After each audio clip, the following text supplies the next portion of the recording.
একটা মনোমুগ্ধকর পরিবেশ। এত ভালো লাগলো যে ভিউটা না ভিডিও করে পারলাম না। এটা হচ্ছে খুলনা থেকে মোংলা রেল লাইন। এটা হচ্ছে ভাগা রেল স্টেশন। আমি তার প্ল্যাটফর্মের উপরে দাঁড়িয়ে আছি। তার পশ্চিম পাশে একটা ঘের বাসা এবং সূর্য ডুবুডুবু, উপরে হালকা মেঘ, পানিতে সূর্যের আলো পড়ছে।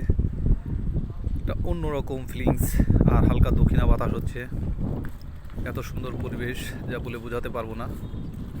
অনেক দর্শক আছে এখানে, অনেক লোক বিনোদনের জন্য। হালকা বাতাস, একটু গরম, এই জন্য বাতাস লাগানোর জন্য এখানে এসছে। কত সুন্দর পরিবেশ, পানি মনে হচ্ছে একটা সমুদ্রের মতো। আসলে এটা ঘের, তার উপরে ওই যে সূর্যের আলো, সূর্য ডুববে অস্ত যাচ্ছে, ঘেরের বাসায় মানুষ ঢুকছে। অন্যরকম একটা ফিলিংস, যা কীভাবে বলবো, এখানে আসলে উপস্থিত না থাকলে বলে বোঝানো যাবে না এটা।